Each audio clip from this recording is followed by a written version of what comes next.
7 surah yang di hari pertama Yasin. Yasin itu menghidupkan hati. Jadi kalau setiap hari kita baca Yasin, qalbul Quran, hati kita hidup dengan nur hidayah Allah. Denyut jantung kita itu dijaga dalam hidayahnya. Kalau kita membaca surah Ar-Rahman setiap hari, maka Ar-Rahman satu-satunya dalam Quran dimulai dengan nama Allah Ar-Rahman, Maha Pengasih. Maka kita yang membacanya disayangi, dikasihi, dicintai, disukai oleh Allah. Kalau Allah sudah suka, sayang, cinta, kasih sama kita, maka para malaikat yang mulia pun mencintai kita. Kemudian para hamba-hamba Allah yang mulia, para nabinya, para walinya yang dicintai oleh Allah, mereka mencintai Allah, maka mereka pun akan mencintai kita. Kemudian yang keempat, hikmah Rahman, tumbuh sifat rahmat pada diri kita.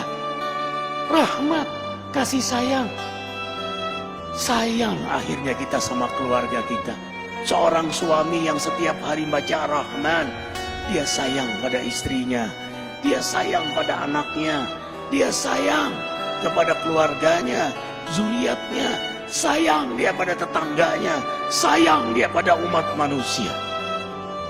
Dia akan punya sifat rahmat, dermawan, rendah hati, tidak pernah merasa diri paling suci, tanpa kehilangan ketegasan dan keberanian pada dirinya.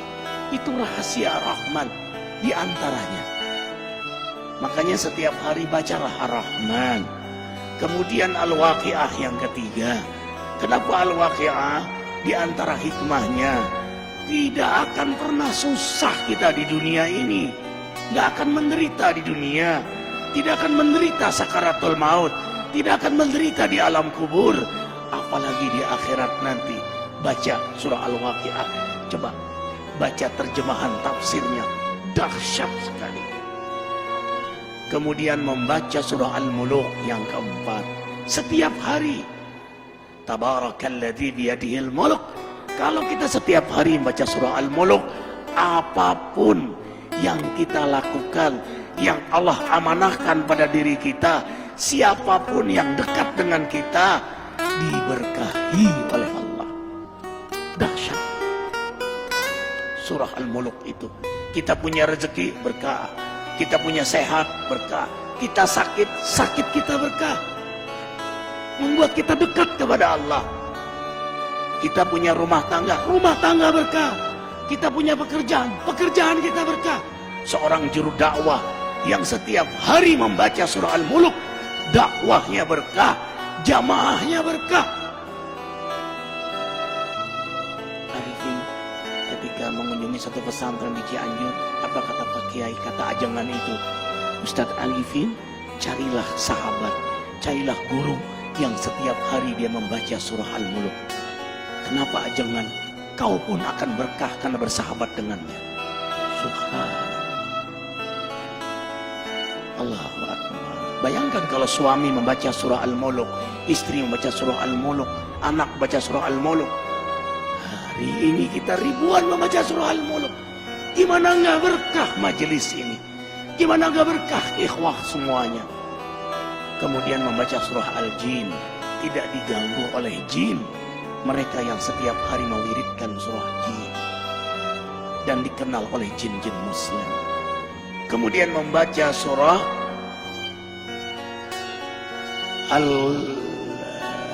Al-Muzammil yang ke-6. Al-Muzammil. Kenapa membaca surah Al-Muzammil setiap hari? Subhanallah. Qiyamul Lail. Sejak turun surah Muzammil, Rasulullah SAW tidak pernah meninggalkan salat malam. Maka penikmat surah Muzammil, Allah beri kenikmatan salat malam. Ikhwah, tahu rahasia terbesar dari salat malam? Kalau kita sudah nikmat salat malam, nikmat garis bawahi, nikmat salat malam, mau tidur saja senang, nanti malam hamba menghadapmu ya Allah. Yang Allah gambarkan dalam surah Al-Furqan ayat 64.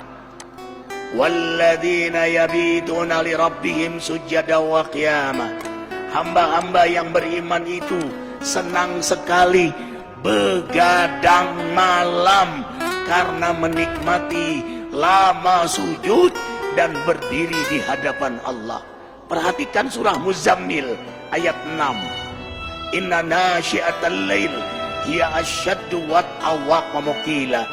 Sesungguhnya bangun di tengah malam lebih tepat untuk khusyuk dan bacaan kala itu sungguh sangat mengesankan. Lebih tepat untuk khusyuk, lebih tepat untuk nikmat, lebih tepat untuk bermesraan, berdialog, berdoa kepada Allah Jalla Jalaluhu. Subhanallah. Perhatikan surah Muzammil. Inna rabbaka ya'lamu annaka taqumu adna min thulathil lail wa nisfahu wa thuluthahu wa ta'ifatu min alladhina ma'ak wallahu yuqaddiru laila wan nahar alima an lan tuhsuhu wa taba alaikum faqra'u ma tayassara minal Qur'an. Imani ayat ini, antum tidak akan meninggalkan salat malam lagi. Sesungguhnya Allah menatapmu, mengetahuimu saat kau berdiri di tengah malam, separuh malam, sepertiga malam, 2/3 malam. Dalam tatapan Allah, penguasa langit bumi menatap antum. Curahkan semua isi hati antum di hadapan Allah. Itulah kenikmatan surah Muzammil. Apa kata Ibnu Qayyim? Kau dapat nikmat salat malam, separuh surga sudah kau dapatkan. Dunia ini separuh surga bagi penikmat salat malam. Para nabi, para aulia, salafus soleh, mereka penikmat salat malam. Rumah tangga akan bahagia, rezeki akan berkah. Semua urusan antum ma'unah dalam pertolongan Allah. Kuncinya ada pada salat malam. Anna syarafal mu'min qiyamuhu bil-lail. Kemuliaan seorang mukmin itu ada pada salat malamnya. Allah muliakan antum dunia akhirat. Seorang suami yang salat malam mulia di hadapan istrinya. Seorang istri yang salat malam mulia di hadapan suaminya. Seorang ayah, ibu yang salat malam, orang tua yang salat malam mulia di hadapan anak-anaknya. Seorang guru penegak salat malam akan mulia di hadapan jamaahnya. Walau jamaahnya tidak tahu, tapi ada haibah jalaliyah Allah berikan pada dia. Kalau dia berdoa mustajab, kalau dia bicara hikmah. Kemudian yang terakhir, kenapa kita baca surah Al-Fajr? Setiap hari azamkan diri membaca surah Al-Fajr. Karena pada akhirnya innamal a'mal bil khawatim. Amal itu bagaimana akhirnya? Kita nggak tahu istiqomahnya kita. Tahajud kita, ke masjid kita, duha kita. Apakah kita meninggal dalam keadaan tahajud? Apakah kita meninggal dalam keadaan di masjid? Apakah kita meninggal dalam keadaan terjaga wudhu kita, terjaga zikir kita? We don't know. Kita tidak tahu. Makanya kita berdoa terus, mewiridkan surah Al-Fajr setiap hari. Karena yang paling kita incar, inilah akhir dari perjalanan hidup yang paling kita rindukan. Ya ayyatuhan nafsul mutmainnah. Allah panggil, hai jiwa yang mutmainnah. Mutmainnah itu jiwa yang mendekat kepada Allah, yang memang hobinya menghidupkan sunnah Nabi. Hikmah, hobinya mendekat kepada Allah, menghidupkan sunnah Nabi. Jadi dia lagi mendekat pada Allah. Ya Tuhan nafsul mutmainnah, irji'i ila rabbiki radiyatan mardiyah. Ulanglah kepada Allah, radiyatan mardiyah. Yang kamu ridho, Allah juga ridho sama kamu. Yang Allah sayang sama kamu, kamu juga sayang sama kamu. Yang Allah rindu pada kamu, kamu juga rindu pada Allah. Bertemu kekasih dengan kekasih. Wadkhuli fi ibadi, kau memang hambaku.